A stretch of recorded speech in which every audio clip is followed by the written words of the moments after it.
welcome to On the Middle East, the podcast of the award-winning media service Al Monitor, where each week we talk with the decision makers and thought leaders who are making the news and shaping the trends in the Middle East. I'm Andrew Parasolidi, president of Al Monitor, and this week we'll be talking with His Excellency Sheikh Abdulla bin Rashid Al Khalifa, Bahrain's ambassador to the United States. Ambassador Al Khalifa and I will talk about what a change of U.S. administrations might mean for Bahrain and the Gulf, the benefits of and prospects for continued normalization between Israel and Arab states, how a tradition of interfaith dialogue informed Bahrain's decisions to normalize with Israel, and how to deal with the threat and challenge of Iran. My conversation with Ambassador Abdulla Al Khalifa begins after this short break. The establishment of relations with Israel does not undermine our commitment to the two-state solution with East Jerusalem as the capital of the Palestinian state.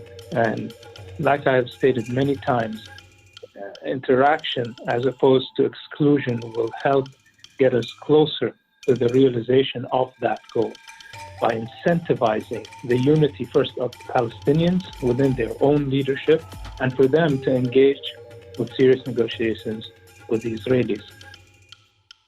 We support all multilateral frameworks that serve non-proliferation objectives as well as arms exports controls.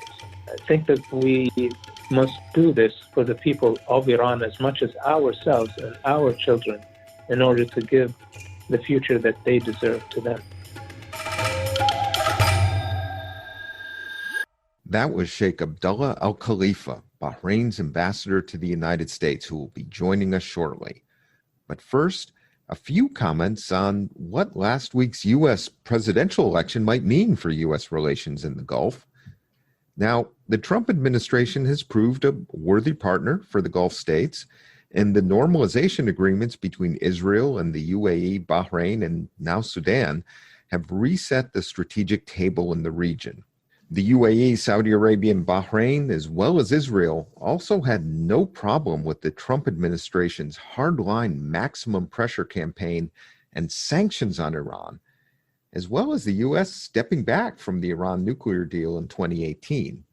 Now, for a Biden administration, my take is that the U.S. will approach Iran from the outside in, at least initially, not head on, reestablishing the consensus with the United Kingdom, France, and Germany, our European partners, on the Iran nuclear deal, as Ryan Crocker advised in a podcast last month.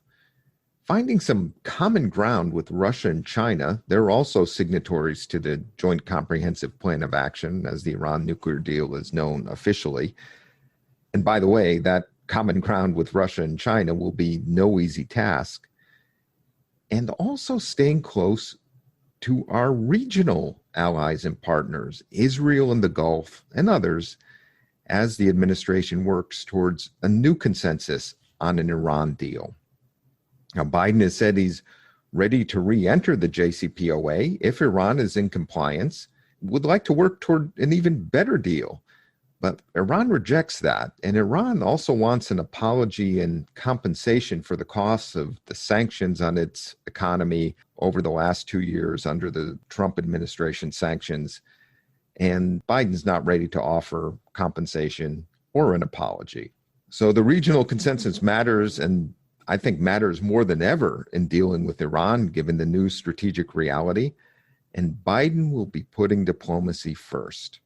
Now, the normalization agreements may also be prelude to a new round of international diplomacy on the Israeli-Palestinian conflict, as there seems to be some traction at the UN and in the Security Council for Palestinian President Mahmoud Abbas's call for a conference next year.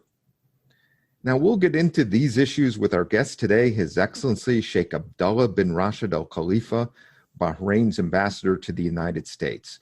Now, Sheikh Abdulla obtained his bachelor's and MBA degrees from Bentley University in Waltham, Massachusetts, and he's working on a PhD at the International School of Management in Paris.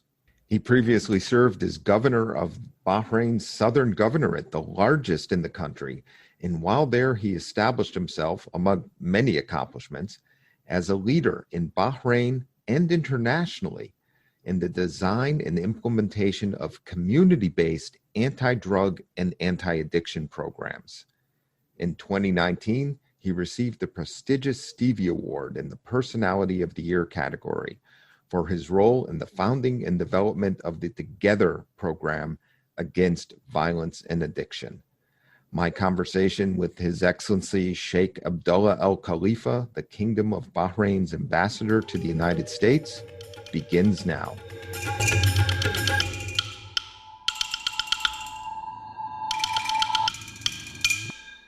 Ambassador Al Khalifa, welcome to On the Middle East. Andrew, thank you for having me on your show. Pleasure to have you. Let's get right into it. The U.S. just had an election. Former Vice President and Senator Joe Biden is no stranger to the Middle East and to the Gulf. The U.S.-Bahrain relationship is, of course, rock solid, with the U.S. CENTCOM naval base there hosting the U.S. Fifth Fleet. What is the perspective in Bahrain and the Gulf about an incoming Biden administration? Well, let me start out by saying that for over a century, Andrew, Bahrain has forged its relationship with the United States to become one of the strongest outside the region. It has started on a people-to-people level since 1893, when missionaries built the first hospital, church, and a school. All three of them do exist to this day. On a political level, we are one of the few countries in the region to have an active defense cooperation agreement and a free trade agreement. We've played host of the U.S. Navy's Fifth Fleet and taken part in every major U.S.-led mission in the region. We have been designated major non-NATO ally many years ago. And so we see the United States as one nation that has and will continue to be an ally of ours for many years to come. One of the most significant shifts in the region has been Israel's normalization agreements with Bahrain, the UAE, and now Sudan, and something that President-elect Biden has said he supports as well, so that trend will likely continue. What do you see as the long-term economic benefits to Bahrain and to the region from normalization with Israel? Well, it is our belief in Bahrain that the establishment of diplomatic ties with the state of Israel constitutes a step towards forging a new path of regional and international cooperation, assisting us in finding solutions to tensions throughout the region. Now, one of the many things that I have learned from His Majesty the King is that dialogue, rather than perpetual conflict, is one of the paths that will guarantee the future prosperity and well-being of our younger generation. And you know what, and if we were to ask an opposite question and say, what if this step was not taken by those nations? Well, other than the fact that we never would have known what might have resulted from an Israeli decision to annex, simply put, the region's true potential would not have been unlocked. Our signing of the Abraham's Accords is mainly driven by the desire and the commitment to achieve security, stability, and lasting peace in the Middle East through cooperation and dialogue to develop friendly relations among nations in order to collaboratively fight and seek an end to radicalization and terrorism. And just on a human level, Andrew, as we all know, friendly relations can also bring in prosperity for the citizens of these nations through beneficial bilateral or multilateral cooperations in investment, trade, security, culture, education, and you name it. Let me add this final point, though. There are many potential sectors taken into consideration for possible cooperation. Just 2 weeks ago, during a visit by US and Israeli delegations, we've already signed a joint communique and 7 different MOUs on economic and trade cooperation, air services, agriculture, telecommunications and postal services, visas, financial services, cooperation between the Ministry of Foreign Affairs and cooperation between the chambers of commerce. There are also ongoing working group discussions on healthcare, port services, sports, and culture.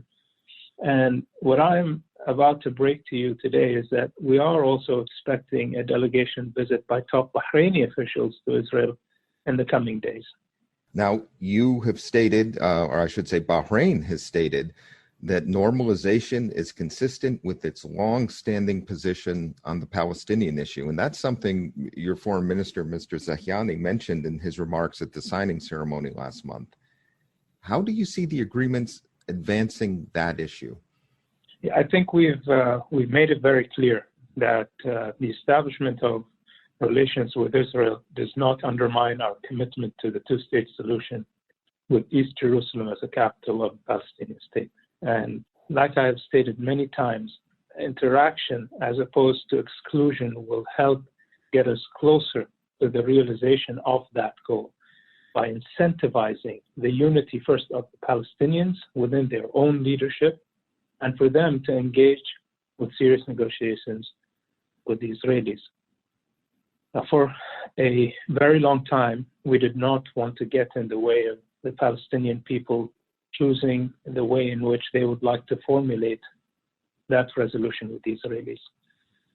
With the changing dynamics in the region, we do believe today that peace has better chances of being achieved by extending the Arab hand to the Israelis to serve as an incentive again and play a supportive role to the Palestinian people to reaching a lasting solution with the Israelis.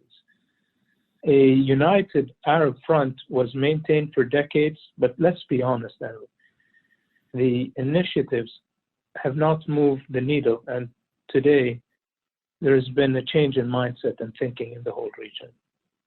There was many initiatives in the past that attempted to solve the Palestinian issue, all produced a stagnant effect. So let's try to be positive. Let's look at this with hope, and with the shifting mindset, we hope that it will propagate a better outcome for the region. There's also the issue of regional security in the Gulf. Bahrain is on the front lines of dealing with Iran. How do you see the threat from Iran? How is the best way to deal with Iran? And do you see the normalization agreements as facilitating Gulf security and regional security with regard to the Iranian threat and challenge to the region? Well, in an ideal world, the relationship we would like to have with Iran would be based on the principles of good neighborliness and non-interference in our affairs.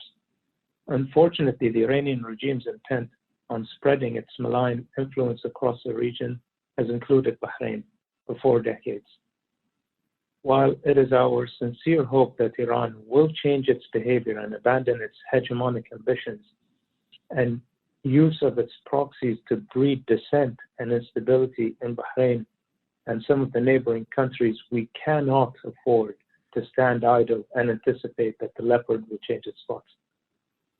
We will continue to be vigilant and alter what we need to do in order to push back on any threats posed to Bahrain by Iranian proxy groups.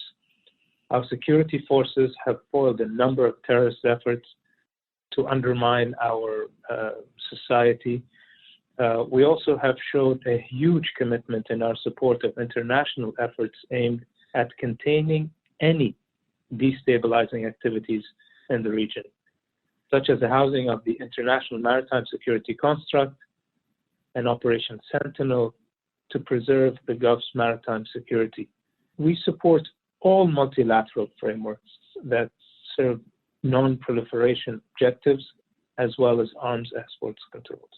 I think that we must do this for the people of Iran as much as ourselves and our children in order to give the future that they deserve to them. Bahrain has long been committed to interfaith bridge building. Tell us a little about that commitment and tradition and how it fits into the normalization agreements we've been discussing. I think that His Majesty the King has worked for many decades to bring us to where we are today.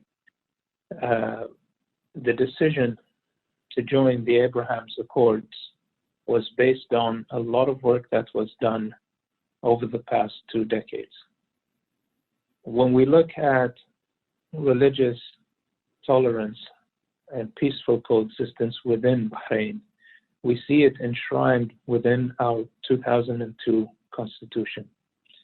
And we have, because of the social fabric of Bahrain, we have seen representation from different faiths and backgrounds in our Congress. We have seen the ability for peaceful worship within Bahrain. And we have seen those religious institutions that were built hundreds of years ago still exist today. As a matter of fact, last night there was a lighting ceremony in a synagogue in Bahrain, and I joined via Zoom. But it's the only synagogue in Arabia. We have next to it a 200-year-old Hindu temple. We have churches that are in Bahrain for different denominations. And we really believe that through peaceful coexistence, the country can move forward. Yes, Bahrain has a small geographic location, but the people of Bahrain have a very big heart. And for many years, we've been able to accept one another and embrace our differences. And His Majesty has always made it a cornerstone of who we are as Bahrainis. And so with the launch of what we call the Bahrain Declaration in 2017, and the establishment of the King Hamad Global Center for Peaceful Coexistence, and the organization of a multitude of conferences in Bahrain, Peace to Prosperity being one of them. Bahrain has made it a fact to the world that this is who we are, this is what we're trying to do, not only in Bahrain, but we're trying to make it easier for other communities that do have issues within the different components of the society to work as a successful model, and through the center we will be able to assist in any way possible. Ambassador, we had some good news yesterday, some potentially very good news, I should say, about a COVID vaccine. The whole world has been challenged by this pandemic. Are you optimistic with that news about 2021? The next year is just around the corner. And how do you see the region over the next 12 months? Well, Andrew, I think I'm the wrong person to answer the question because I'm always optimistic. But COVID was really challenging. It challenged governments across the globe. And I think since day one in Bahrain, we dealt with it with sincerity, we dealt with it with transparency, but also with optimism. We tried to build out our healthcare system very quickly to accommodate the numbers. We have successfully, through the leadership of His Royal Highness the Crown Prince, been able to mitigate the risks while also balancing the economic aspects of everyday life. And so I'm very happy to say that we have maintained a mortality rate of less than 0.3%. The recovery rate has reached 95%. And so I think through proper public awareness, through a lot of the checks and balances that were put in place, through a very strong stimulus package that was provided by the government to make sure that we can maintain the quality of life for individuals, we were able to overcome a lot of obstacles. Now, Bahrain has signed up for a phase 3 vaccine, and we have over 6,000 people that have taken that vaccine, and we've seen positive results out of that. With the news that came out yesterday, I think that we're even more looking forward to going back to normal, although I think that we will be going back to a new sort of normal in the coming months ahead. Ambassador Khalifa, thank you for your time and for a great conversation today on the Middle East. It's always a pleasure, Andrew. Thank you for having me. We will be right back with a few takeaways from my conversation with Ambassador Khalifa after this short break.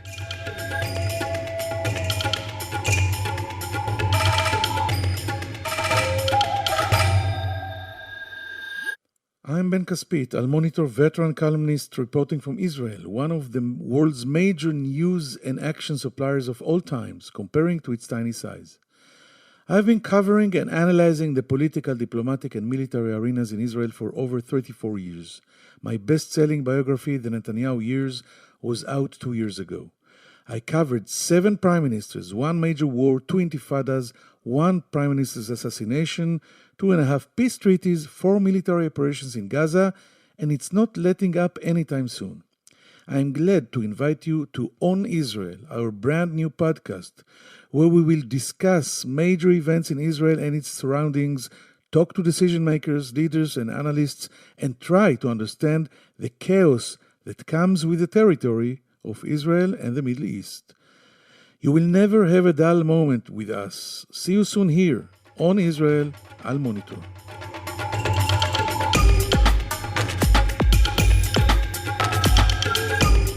Welcome back. A few takeaways from our conversation just now with Ambassador Abdulla Khalifa.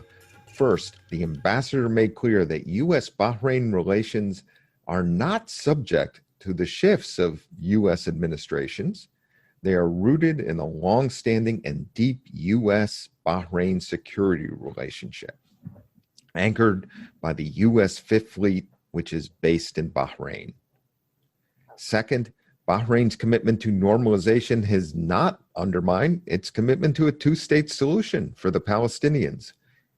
I would expect any trend toward a regional peace effort next year to have the support of Bahrain. Third, Bahrain is committed to, quote, all multilateral frameworks dealing with non-proliferation with regard to Iran, according to the ambassador. And I read that as a signal that Bahrain will be a full partner in however a Biden administration proceeds with regard to an Iran nuclear deal. Fourth, Ambassador Khalifa emphasized the centrality of interfaith dialogue in explaining the how and why of Bahrain's approach to normalization with Israel. Thank you all for listening to On the Middle East, and thanks to our production team of Phil Calabro of Al Monitor and Beowulf Rochlin of Two Square Media Productions. We will be back next week, and in the meantime, please sign up for this and our other Al Monitor podcast on Israel at your favorite podcast platform.